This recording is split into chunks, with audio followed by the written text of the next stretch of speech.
कृपया। यदा पाण्डुः ऋषिशापात् वनं गतवान् तदा तस्य भ्राता धृतराष्ट्रः राजा अभवत्।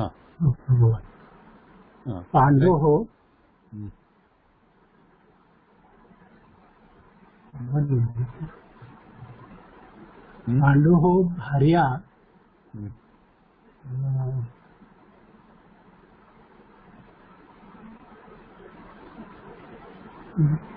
द्वे कुन्ती माद्री इति। अत्र पश्यतु, इदानीं भार्या द्वे, इदानीं भार्या द्वे कथं भवति? द्वे पदं तु समीचीनं, द्वे पदं सम्यक् अस्ति, परन्तु अत्र भार्या इति अस्ति। भार्यापदस्य वचनं किम्? प्रथम वचनम् एकवचनं, द्विवचनं, बहुवचनं? भार्या I think it is द्विवचन। भार्या द्विवचनं, लाइक उमा, रमा, सीता। एकवचनं।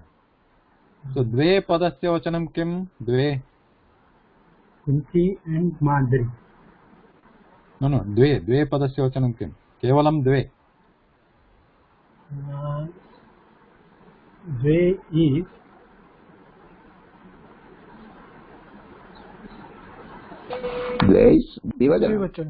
द्विवचनं। तत्तु नित्यं द्विवचनमेव, सर्वदा द्विवचनं। द्वे पदस्य एकवचनं बहुवचनं न भवति।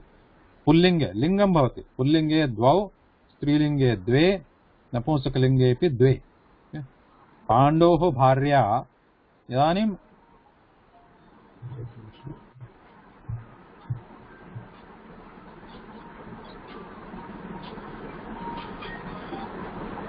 so what is correct there? So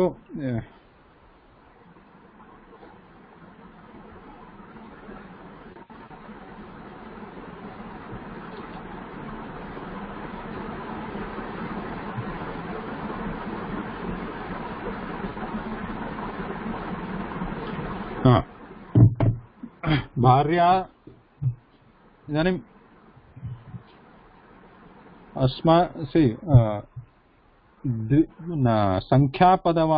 संख्यापदं यदस्ति, संख्यावाचकपदं विशेषणं भवति। विशेषणस्य नियमः कः? विशेषणं सर्वदा विशेष्यपदं यदस्ति तस्मिन्नेव लिंगे, वचने तथा विभक्तौ अपि भवति। विशेष्यपदम् एकवचनं, पुल्लिंगं तथा द्वितीया विभक्ति अस्ति चेत् विशेषणमपि, तस्य विशेषणमपि समानलिंगं, समानलिंगे, वचने, विभक्तौ भवति। परन्तु इदानीं द्वे इति भार्या इति एकवचनं, द्वे इति द्विवचनं, तथा तु न युज्यते खलु, तथा न भवति। भार्या इति विशेष्यपदमस्ति, संख्यावाचकपदं विशेषणं भवति। इदानीं विशेषणं विशेष्य नियमः अस्माभिः पठितः पूर्वं बहुवारं। तो इदानीं पाण्डोः भार्ये इति भवेत्, भार्ये खलु, भार्ये। यथा रमा, रमे इति, रमे इति द्विवचनं, रमे। इदानीं द्वे इति पदस्य प्रयोगः भवति संख्यावाचकपदं, तदा भार्ये इति अस्य रूपं भवति, भार्ये। पाण्डोः भार्ये द्वे, कुन्ती माद्री इति। ओके, तो परन्तु इदानीं भार्या इति अत्र दत्तमस्ति, भार्ये इति नास्ति अत्र। भार्या इति अस्ति कारणात् तत्र द्वे इति पदस्य प्रयोगः न भवति, न करणीयः। द्वे इति तदा किं करणीयं? किं भवति अत्र उपरि पश्यतु। तो गतसप्ताहे अस्माकम् अभ्यासः आसीत् कस्मिन् विषये? द्वयम् इति पदमस्ति।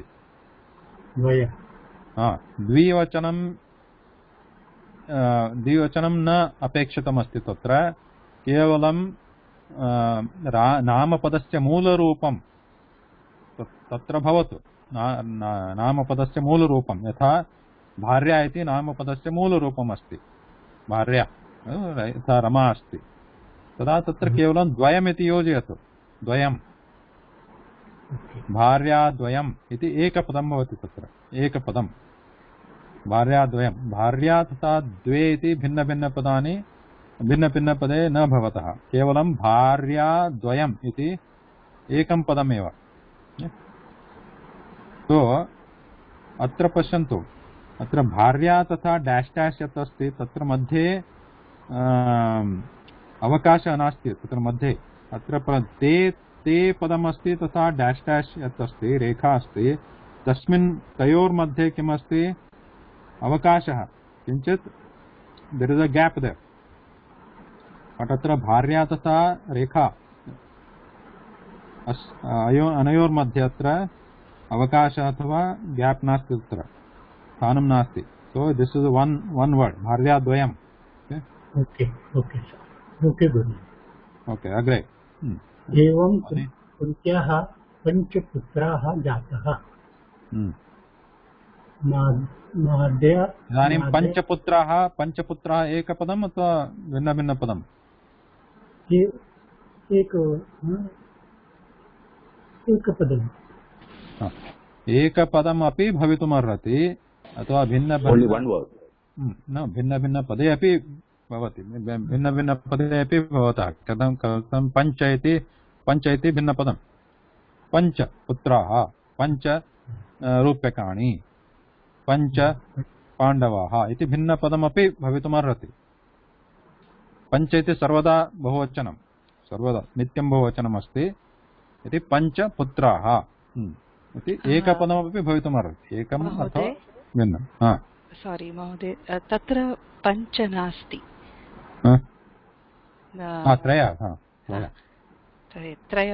त्रयः कुन्त्याः तु त्रयः धन्यवादः कुन्त्याः ओन्लि त्रयः पुत्राः जाताः केवलम् अनन्तरं त्रयः इति भिन्नपदमेव धन्यवादः त्रयः इति एकपदं त्रयः पुत्राः इति एकपदं न भवति त्रयः इति तु भिन्नपदम्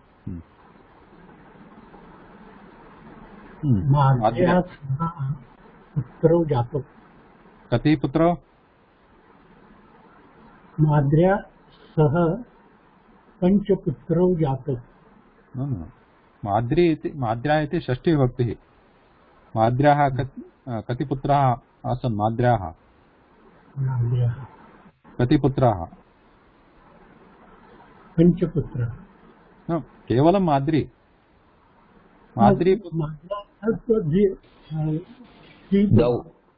द्वौ ओके अग्रे ते पञ्चपाण्डवाः इति प्रसिद्धाः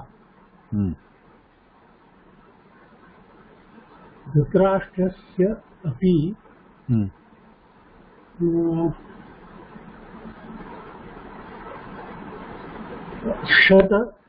एकशतं पुत्रः जातः एकशतम् अथवा केवलं शतमपि सम्यक् ओन्लि शतं शतं पुत्राः जाताः शतं पुत्राः जाताः ते कौरवः इति ख्यातः वने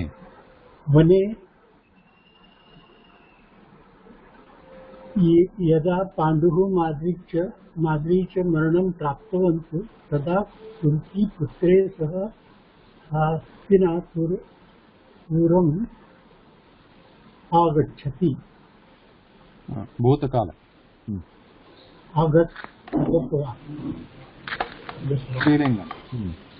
आगतवन्तु स्त्रीलिङ्गम् आगतवती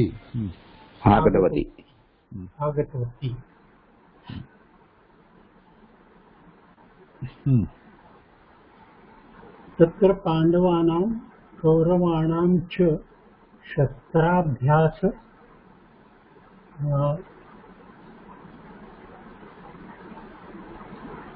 भवन्तु अस्तु कर्ता महोदय अग्रे कर्ता पठतु अग्रे तत्र पाण्डवानां कौरवाणां च न, न, शस्त्राभ्यासः एकनिमिष हा? भूतवन्तः इति अभवत्। हा, भूतवन्तः हा, भूतकाल अभवत्।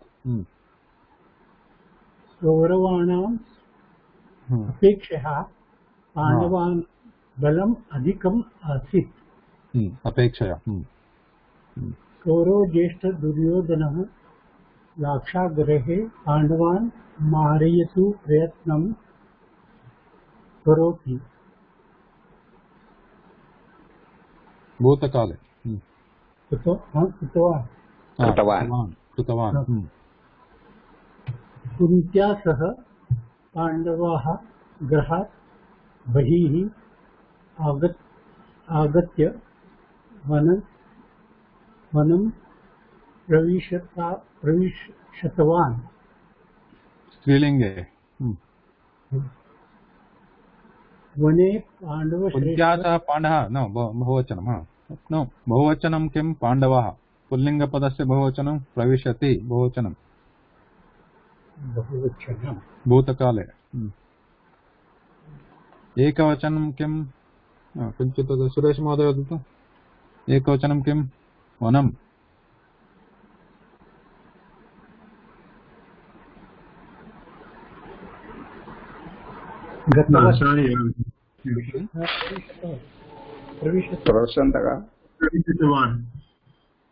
प्रविशतवान्। किमर्थं कोष्टकः दत्त कोष्टके दत्तमस्ति रूपं कोष्टकं पश्यन्तु सौम्या भगिनी वनं इट्स् प्रविष्टवान् जागृति प्रविष्टवान् तत्र बहुवचनं किं पाण्डवाः गृहात् बहिः आगत्य वनं प्रविष्टवान् एकवचनं बहुवचनं किं भगिनि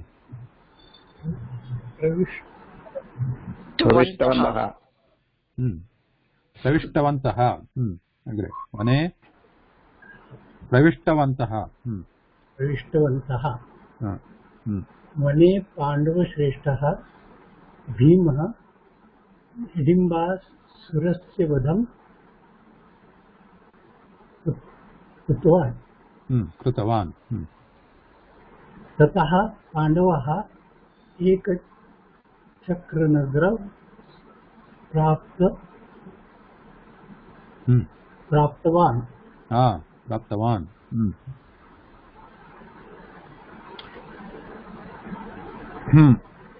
यः पाण्डवाः महोदय प्राप्तवन्तः बहुवचनं सर् बहुवचनं क्षम्यताम् ततः पाण्डवाः एकचक्रनगरं प्राप्तवन्तः बहुवचनं यः पाण्डवाः एकचक्रनगरे वसन्ति स्म सः Kunti ब्राह्मणकुटुम्बस्य somebody else can continue now so धन्यवाद महोदय ओके यत्र तान् पाण्डवाः एकचक्रनगरे वसन्ति स्म तत्र कुन्ती ब्राह्मणकुटुम्बस्य रोदनं श्रुतवती यदा सा ब्राह्मणं कर्णं पृष्टवान् तदा सः ब्राह्मणः उक्तवान् एकनिमिषं महोदय पुनः वदतु यदा सा ब्राह्मणं कारणं पृष्टवान् तदा सः पृष्टवान् इस् पुल्लिङ्गं सा स्त्रीलिङ्गं पृष्टवती तदा सः ब्राह्मणः उक्तवान् बकासुरस्य भोजनाय मम कुटुम्बे कः गच्छति इति चिन्ता भवति। कुन्ती उक्तवती चिन्ता मास्तु अहं मम पुत्रं भीमं प्रेषयामि यतः सः बलवान् अस्ति सः गच्छति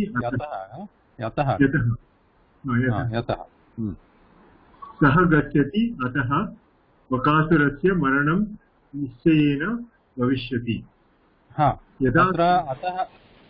अत्र अतः अपि सम्यक् एव, परन्तु मया चिन्तितं चेत् इति, चेत् सः गच्छति चेत् बकासुरस्य मरणं निश्चयेन भविष्यति। Okay, next. यथा कुन्ती उक्तवती तथा भीमः शकटे अन्नं स्थापितवान्। यत्र बकासुरस्य गृह आसीत् तत्र सः गतवान्। Next one looks like I got it wrong. I wrote it as यतः बकासुरः गृहायाः बहिः न आगतवान् अतः भीमः अन्नं खादितवान्। यतः ततः अतः is wrong. यतः अतः तावत् उचितं न भवति, it's not that appropriate, because यावत् तावत् यतः it is because and because, right? It's not because until he came yavat hima. बकासुरः बहिः आगत्य भीमम् उक्तवान् यतः भवान् मह्यम् अन्नं न ददाति अतः अहं भवन्तः खादामि। भीमः सर्वम् अन्नं खादितवान्। भीमः बकासुरं मारितवान्।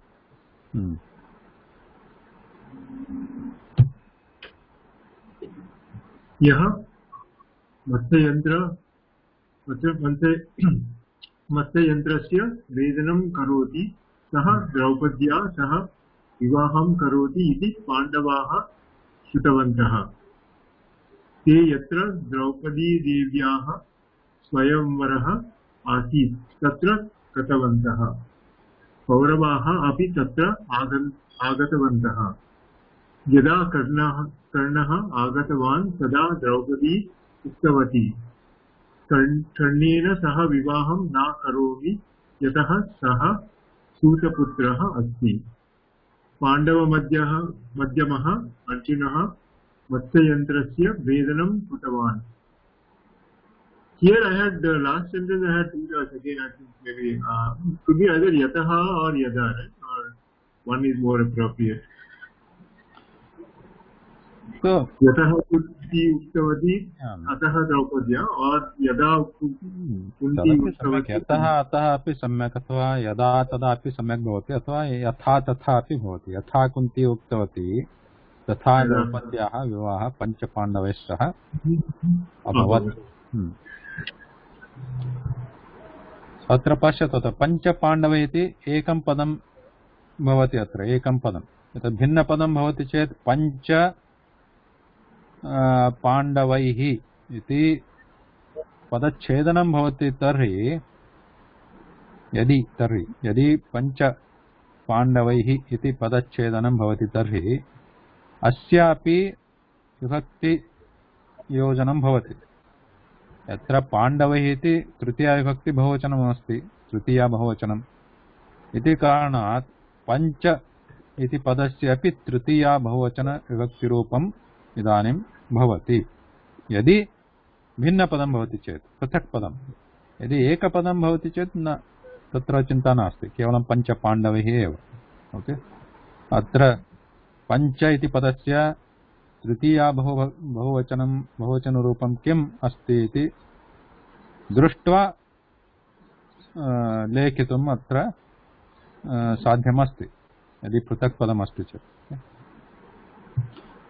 तथा पञ्चभिः पाण्डवैः, पञ्चभिः इति तृतीया बहुवचनं, पञ्चभिः पाण्डवैः इति पृथक् पदम् अस्ति चेत्।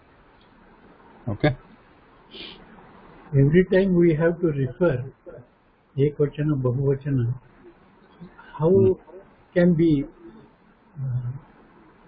it will come as a his, without cramming or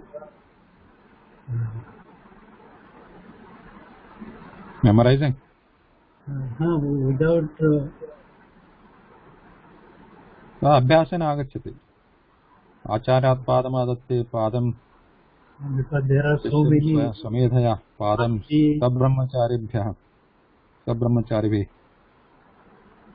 Now we are referring At least I am referring. Kalakramena padam. Quarter, right? So only just like looking at like couple of sentences, or just these are just the examples, right, to show you how it works. Like just by looking at one or two, it won't. One or two exercises. You have to practice reading some. At least start with simple texts, and then try to use them if possible. Or at least reading is helpful for me. At least it has been helpful. Keep reading. That you have told. We are not doing. I am not doing. Sorry, I cannot say we. I am not doing.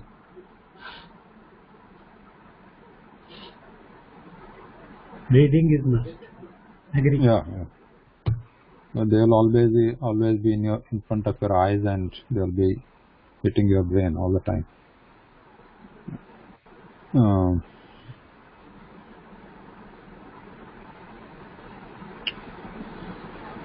कीदृशम् अस्ति अद्यतनदिनम्. So like this you have to start using them. Like कीदृशम्, like here the कीदृशम् कीदृशपदमपि विशेषणपदम्.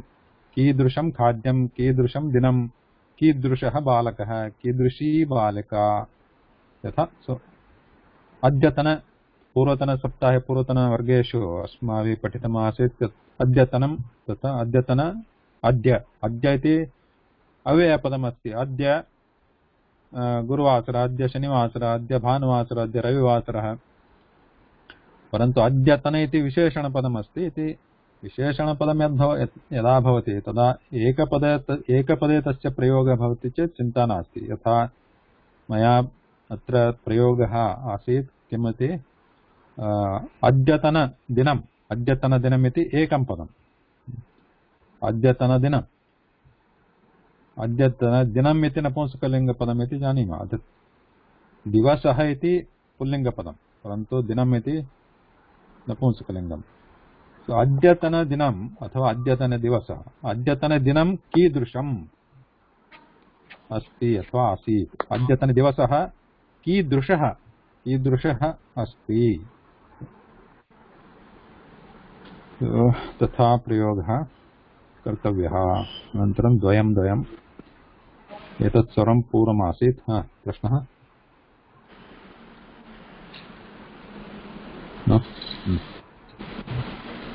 अत्र किञ्चित् अस्मिन् एतत् सुलभमस्ति, परन्तु यावत् तावत् विषये किञ्चित् वक्तुम् इच्छामि. अत्र यत्र तत्र यथा तथा अव्ययपदानि सन्ति. यदा तदा अव्ययम्. तत्र सन्देहः नास्ति, क्लेशः नास्ति. यथा यत्र नदी अस्ति तत्र मीनाः भवन्ति, यत्र नदी अस्ति तत्र मुनिः गच्छति, यत्र सूर्यः अस्ति तत्र प्रकाशः भवति. यथा तथा एतदपि अव्ययपदानि. यदा तदा अव्ययपदम्. तदनन्तरं यः सः या सा इति अव्ययानि न सन्ति. तत्र यः सः पुल्लिङ्गे, या सा नपुंसकलिङ्गे, यत्तत् या सा स्त्रीलिङ्गे, यत्तत् नपुंसकलिङ्गे. यः सः यः पठति सः उत्तीर्णः भवति, यः न पठति सः अनुत्तीर्णः भवति, उत्तीर्णः न भवति. अनन्तरं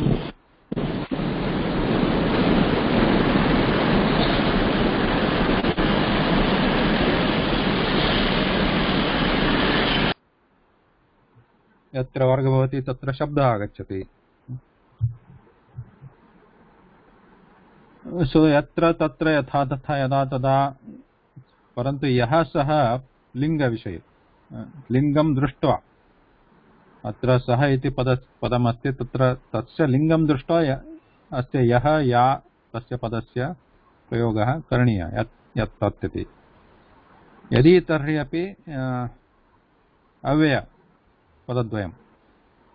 यतः अतः अपि अव्ययम्. यतः अतः. परन्तु यावत् तावत् अस्य रूपद्वयं भवति. यावत् तावत् इति अंटिल, सिन्स अंटिल अस्मिन् अर्थे अव्ययपदमिति चिन्तयतु. यावत् यथा अत्र अस्ति, यावत् वृष्टिः भवति तावत् वाहनं न चालयामि. Means until it rains I am not going to. Until then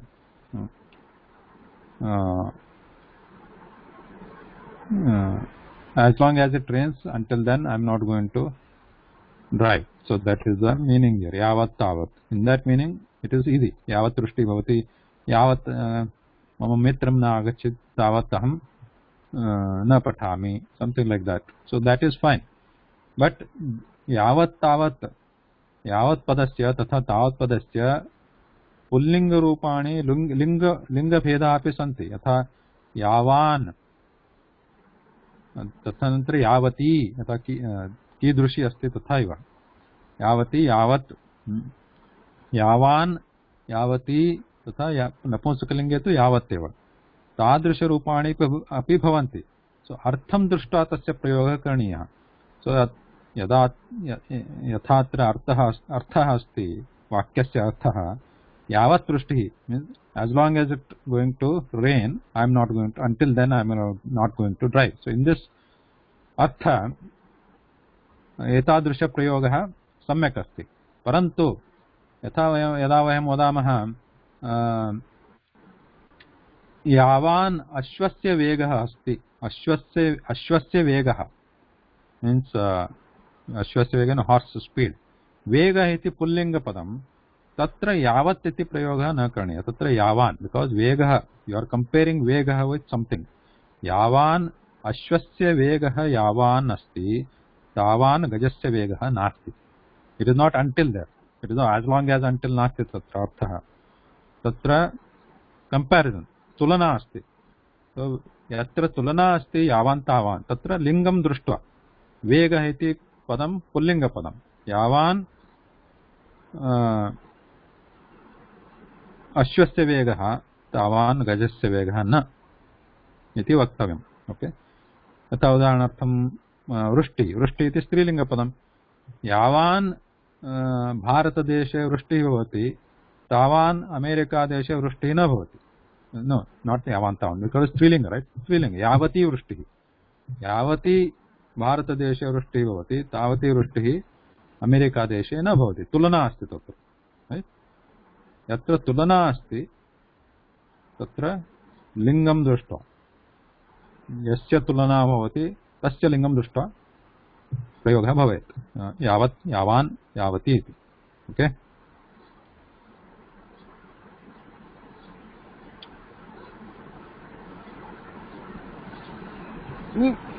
यावत् जलम् अस्मिन् समुद्रे भवति, तावत् जलं नद्यां न भवति. हा, sorry, then last class when you said yavat vrishtihi bhavati tavat vahanam na chalayami, so should it be yavati or should it be no, still there we yavat are vrishtihi? until, then until. Oh, okay, changes.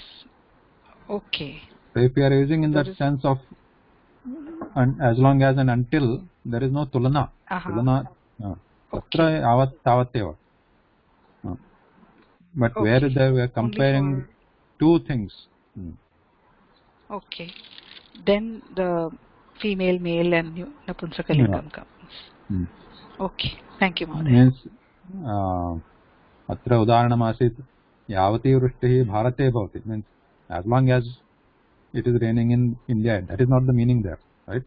Okay, यावती right. वृष्टिः means the meaning is that भारते वृष्टिः America देशस्य अपेक्षया अधिका भवति इति अर्थः, right? तुलना अस्ति. तो तस्मिन् अर्थे यावती वृष्टिः भारते भवति, तावती वृष्टिः अत्र न भवति इति अर्थः. ओके, धन्यवादः.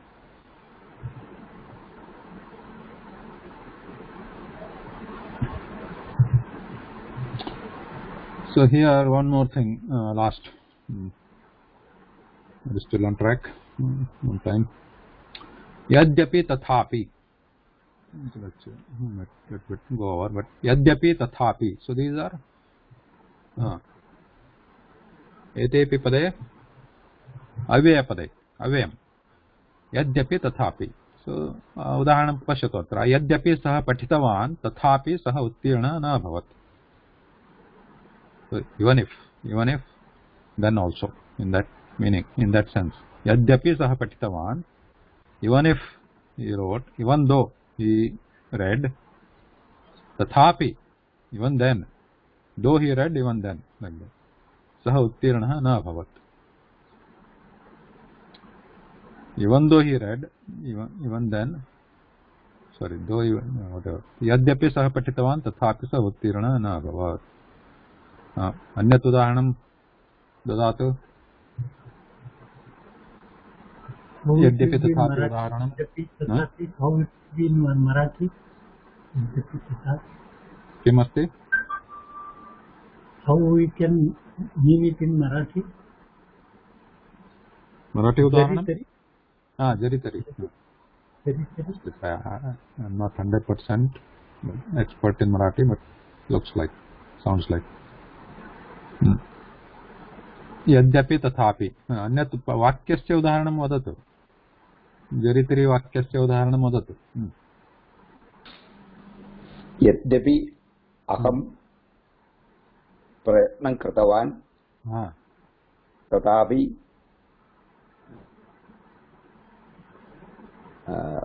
अहं विजयं न प्राप्तवान्. विजयं न प्राप्तवान्. विजयं न प्राप्तवान्. उत्तमं. It doesn't have to be always negative meaning. It can be positive also. यद्यपि अहं न पठितवान् तथापि अहम् उत्तीर्णः अभवत्.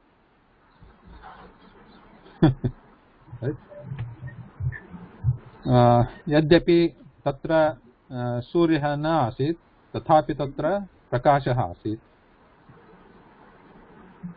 यद्यपि वृष्टिः न अभवत् तथापि जलम् अस्ति. यद्यपि वृष्टिः भवति कार्यालयं गच्छतु. कः गच्छति? कार्यालयं गच्छामि. कार्यालयं गच्छति. तथा तत्र अनन्तरं गत आगामि. गत आगामि ते अव्ययपदानि ते अव्ययं न अस्ति. गत इति आगामि. So we are going to use it as a single word now because they are not avyayam. We are going to use them as single word. Like panchaputraha, pancha pandavaihi, like that. Single word. Then adyatana dinam, single word. Gata agami. Gata means past, agami coming, upcoming. Udaharanam gata maase, agami maase, gata saptahe, agami saptahe. इति मागील पुढे. गतमासे अहं कुत्र किमपि न कृतवान्. गतमासे गृहे एव शयनं कृतवान्. आगामि मासे अपि गृहे एव वसामि इति उदाहरणानि. गतसप्ताहे संस्कृतवर्गः आसीत्. आगामी सप्ताहे संस्कृतवर्गः न भवति. गतदिना वर्षा न भवति.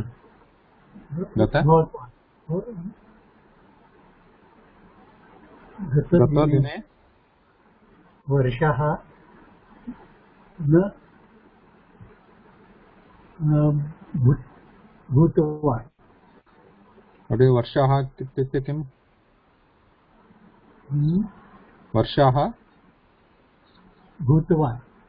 What is वर्षाः?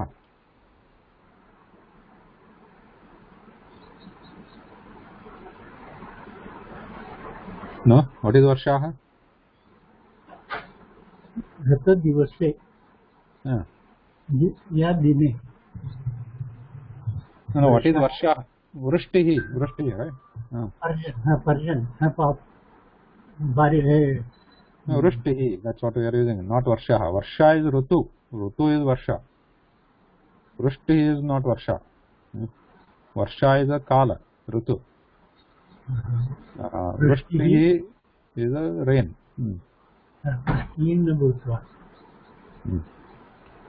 So गतमासे आगामि मासे इति उदाहरणम् अत्र दर्शितम् अस्ति, परन्तु सप्तमी विभक्तौ एव भवति इति नास्ति. किमपि भवतु, गतमासस्य अथवा गतदिनस्य वार्तापत्रिकां पठतु.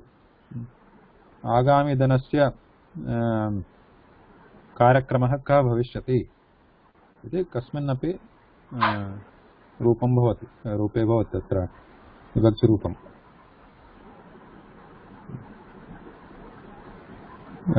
गत गत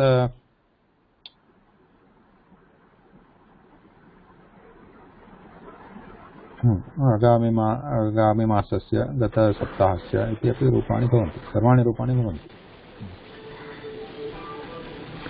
अनन्तरं सः गतमासस्य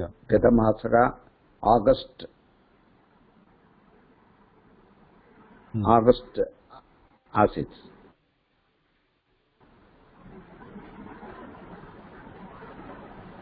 आश्वयुजमासः। इदानीं तः पर्यन्तम् इति these are suffixes. Taha and paryantam, these are like suffixes.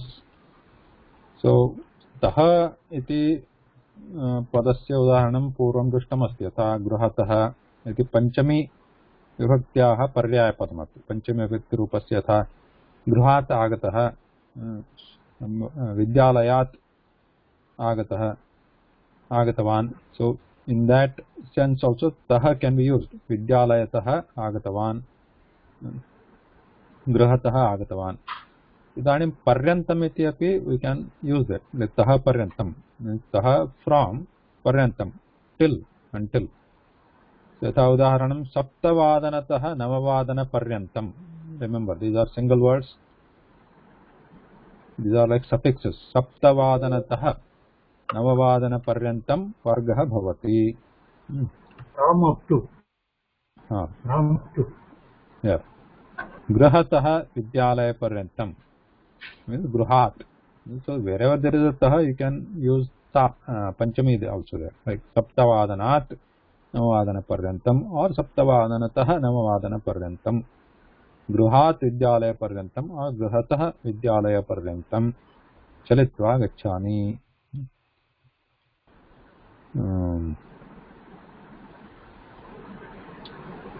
मुम्बईनगरतः देहलीनगरपर्यन्तं वाहनं गच्छति, विमानं गच्छति। ततः पर्यन्तं विशेषः कोऽपि नास्ति तत्र। देन् किल खलु, so these are अव्ययम्। किल खलु उदाहरणमस्ति अत्र शुक्रवासरे कार्यक्रमः भवति किल इति सामान्यतः प्रयोगः भवति। शुक्रवासरे कार्यक्रमः भवति किल। सो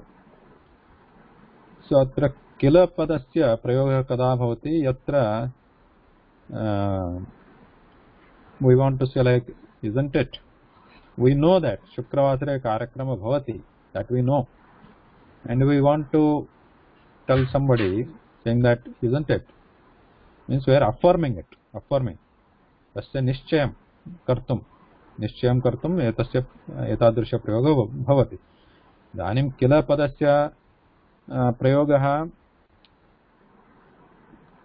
so there could be different, kila can be used in a little bit different way also, but this is one of the major one prayoga. Shukravasare कार्यक्रमः भवति किल means somebody is asked, so your सम्भाषणं भवति तदा, so you can use this. So you know somebody, tava bhavatah mitram janati, so your friend already knows that you are going to temple tomorrow, so you can say aham tu devalayam shvah devalayam gamishyami kila. So that means, yeah, so I am going, isn't it, like that? Mahoday, I've also heard one word nanu. Will that also mean the same? Yeah, similar one, yes. Similar, right? Yeah, yes. Nanu. Thank you. Then khalu. These khalu, kila, khalu, sometimes you hear them interchangeably, so these are very fuzzy or overlap sometimes, but generally these are more prevalent. Kila is like affirming that Shukravasare Karakram Bhavati Kila. Then Bhanuvase Virama Bhavati Khalu. This is like a questioning or Jijnasa. So you want to know. Bhanuvase Virama Bhavati Khalu. And so it is like asking, Kim Bhanuvasare Virama Bhavati? Like that. So instead of asking that, like you want to know. Whereas in Kila you know and you are affirming. In Khalu, you want to know and you are asking. Bhanuvase Virama Bhavati Khalu. Means you are not sure, but you are asking. Iti samanya prayoga. Parantu kadachit tasya vikalpena prayoga bhavati kadachit. Tatrapi Kila Khalu.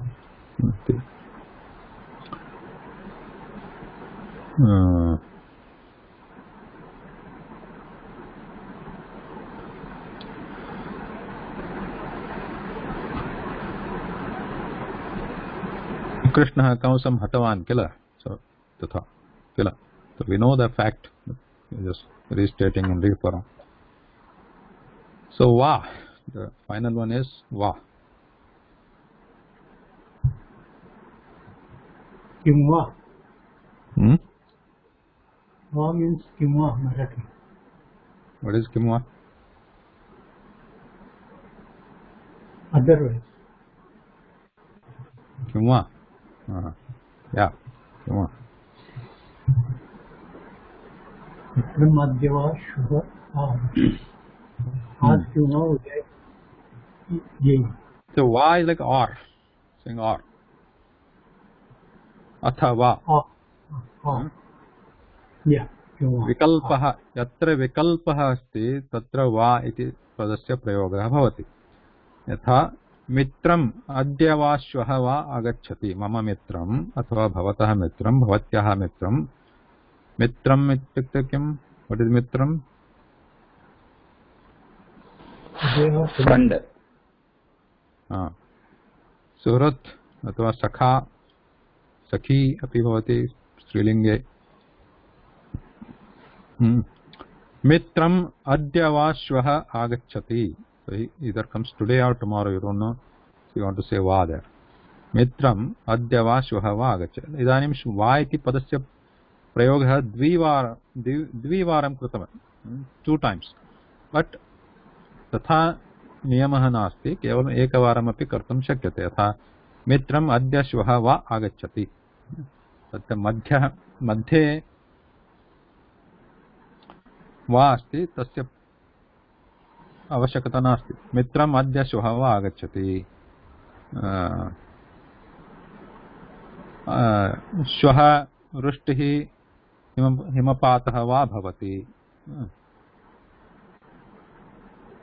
नद्यां मीनाः मकराः वा भवन्ति. So this or that.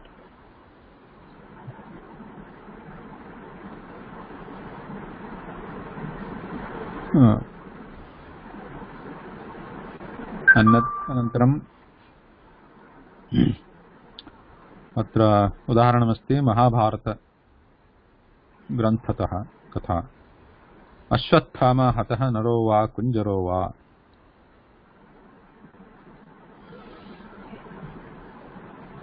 तस्य अर्थः कः? कुञ्जरः is गजः. Yudhishthira is correct.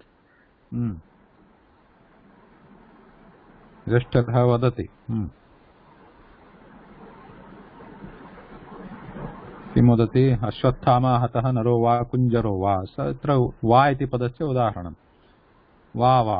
सो युधिष्ठिरः धर्मराजः वदति युद्धकाले अश्वत्थामा हतः नरो. अश्वत्थामा हत इति एकं वाक्यम्. अश्वत्थामा इति नाम, कस्यचित् नाम, somebody's name. सः हतः means he is dead. Ashwathama is dead. But he says naro va kunjaro va means naraha means purusha, manushyaha, or kunjaraha, gajaha, or gaja. He's saying that. Ataha means Huh? Ataha. Atah means Killed. dead. Killed. Huh? Huh? Killed. Ashwathama is killed. Yeah, killed is better word. Ashwathama is killed. Yes. And Dharmaraja Telling had. to Dronacharya.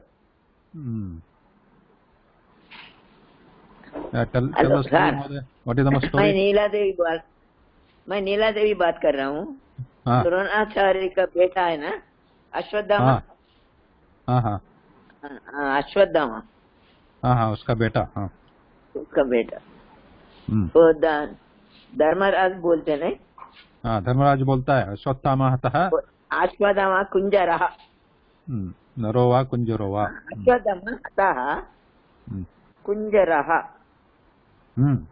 कुंजरः. कुंजरा हाथ का नाम है. हाँ, अश्वत्थामा हाथी का नाम है.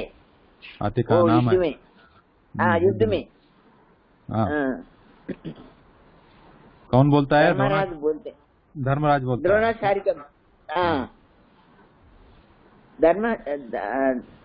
धर्मानंद बोलते ना सर. हाँ धर्मराज बोलता है. धर्मराजा बोलता है. कुंजरा बोले तो हाथी. हाथी.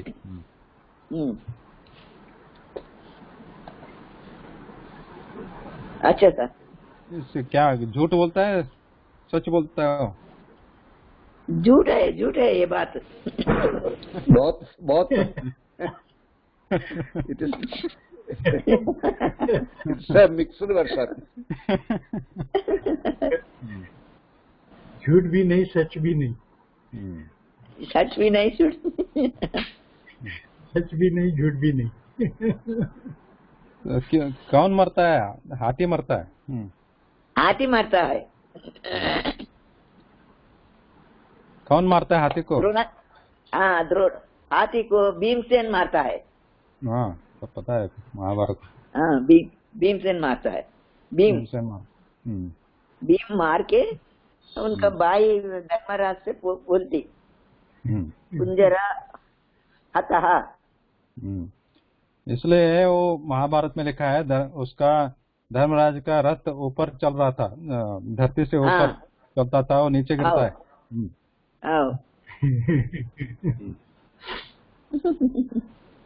और क्यों नीचे गिरता है? वो तो मालूम नहीं है साहब. सही नहीं बोलता है करके. हाँ उसने झूठ बोला इसलिए. Because of this one lie. Well, I don't think he lied. He just deviated from the truth. I don't know how to say it. It was not a lie. I can't think of the word. He knew the truth, but he didn't tell the truth. Yeah, you're right. He not lie. He knew the truth. So white lie. White lie, and sometimes white lies have to be told too for the good of the community. But even then it dropped. Ratha dropped. Yeah, you have to face the consequence, but it is okay to face that if something good is going to come out of it. Yeah, so, form of deceit. Form of deceit. Suspicion. He created suspicion. That is right. Yeah, it is not entirely truthful. So then later Krishna clarifies it. So I'm muting. Krishna clarifies very spashtataya vadati. Spashtam. Suspashtam. Spashtam means very spashtam. Very nothing hiding there. What is truth? What is satyam? Truth is not the correct word, that English word. So it's a satyam, asatyam, mithya, satyam. Satyam is not the fact. Satyam is not the fact. Satyam doesn't mean fact. So satyam is the one which does good to good people. it very, very clearly states. And Dharmaraja, the Ratha dropped down and fell to the ground because he feared that he is going to lie. It is asatyam. Though Krishna told him to say that, and what Krishna said was the satyam. It is supposed to be satyam. It is not the fact. Fact is like if somebody is going to kill a good person, and if you are just stating the fact and the person is killed, then that's not satyam. It is not dharma. And by adding this Kunjarova, Dharmaraja did adharma. And because of the adharma, his ratha dropped.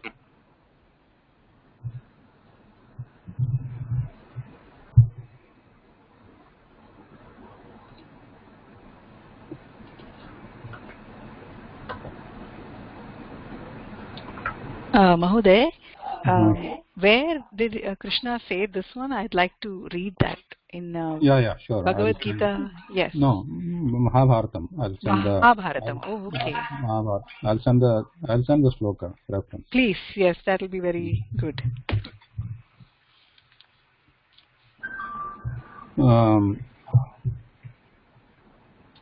Okay, so we are coming to an end. So, but one more thing, last but not least, about the va. We saw the va is vikalpa rupena. Atra vikalpa vidyate. Vikalpa asti. Vikalpa means alternate, like adyava shohava. Nadyam minaha makaraha. Like this. There is a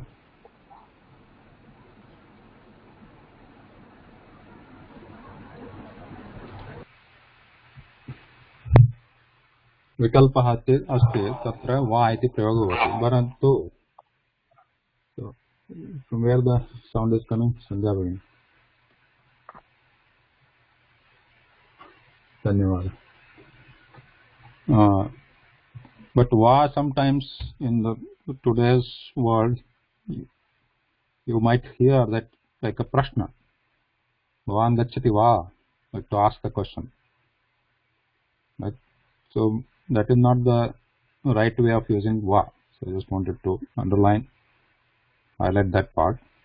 It's not the right usage of va, though you might find more and more in the contemporary spoken, which is not the Sanskrit Shaili. Va is for this vikalpa, whereas prashna is kim, kaha, kim. So that is prashna, like bhavan shvaha bhavan gacchati kim. That is the prashna. Not why the prashna chinna nasti. Prashna chinnam is kim or kaha, depending on what we are asking. Ka.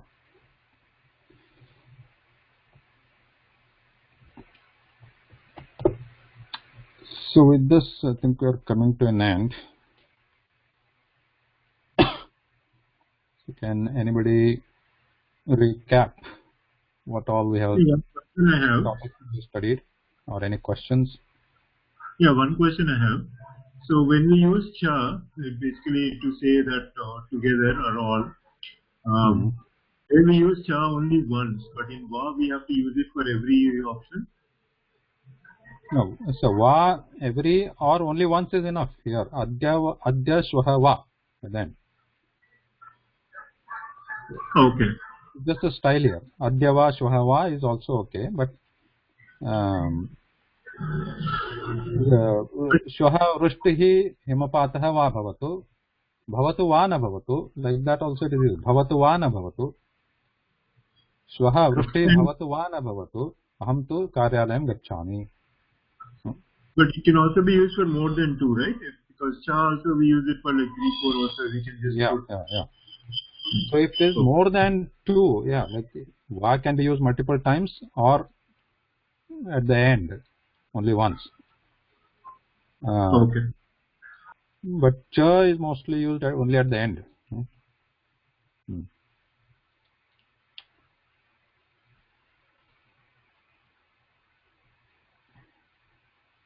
So anybody quickly want to recap the topics you have studied from starting pada parichayah, swasya parichayah, like bhavatah nama, bhavatyah nama, and then pada parichayah.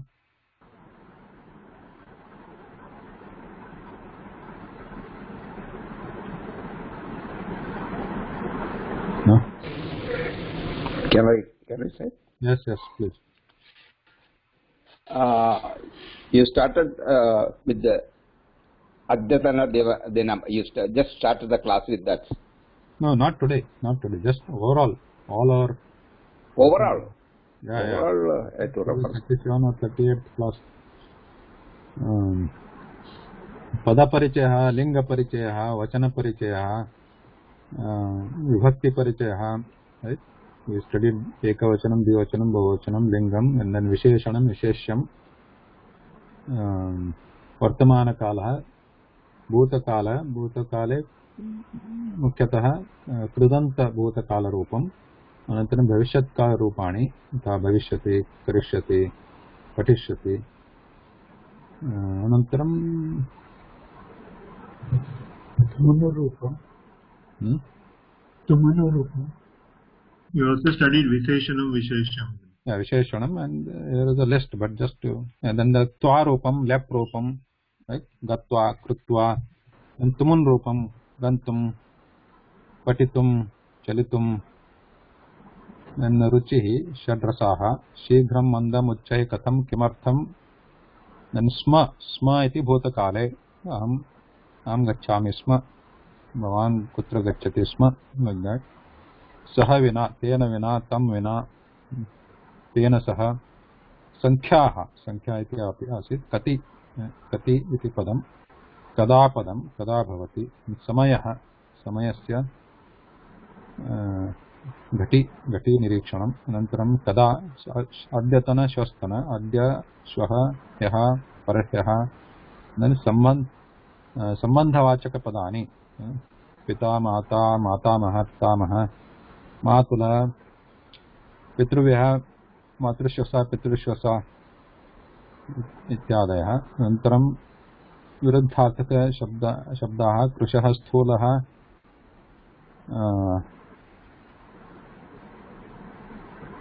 शीतम्, उष्णम्, अपेक्षया इति तुलनावाचकपदं. द्वयम् इति द्विवचनस्य स्थाने विकल्पेन अस्य प्रयोगः भवति. द्वयम् तथा पुत्रद्वयं, पुत्रीद्वयं, कन्दुकद्वयम् इत्यादि. यत्र तत्र यदा तदा यथा तथा यः सः गच्छति. तथा आगामि यावत् तावत् यद्यपि तथापि अन्तबहि इतः तथा इतस्ततः इतः ततः. इतः इस् फ्रॉम हियर, ततः इस् फ्रॉम देयर. इतः वाहनं गच्छति, इतः अहं गच्छामि, देवालयं गच्छामि, फ्रॉम हियर. ततः फ्रॉम देयर. ततः is another form of tasmat, because taha, you know that taha is the panchama vibhakti suffix, like the grahatah means grahat, so tatah is like tasmat. Tatah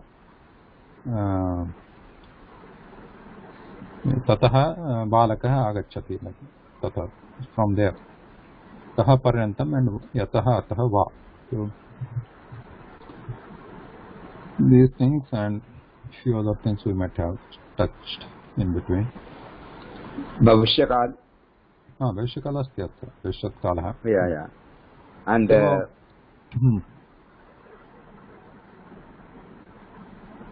what is itah tatah? Itah is from here. Itah vahanam gacchati. So itah aham devalayam gacchami. From here itah is from here, from this place. Itah. And we learned about Anusara Prayoga. Yeah, those are like some sidelines we studied. Some on then the side. Purvartha Padarth. So anyway, overall, so hope you got some value out of this class. Sir, while on this subject I have got a doubt, sir. Huh? When we are talking about the revision, I have got a little doubt. Yeah. This is about imperative prayoga. Imperative means he should read Rama should play and Krishna should sing. Should. What is, how we can use this, sir? These pradhana and ajna is the same. Yeah. He should read. Yeah. Yeah, it's same as It pradhana. is imperative. He may read or he should read. 2. Karyam karotu. He should read. We can use tu. Yes. Yeah. Balaka pustakam patatu. Balaka should read. Bhavan pustakam patatu. It's in your tone, whether it is a order or prarthana. Okay. And in the next level too, there is another form of Kriyapadam also that mandates reading. That's like must read kind of thing. That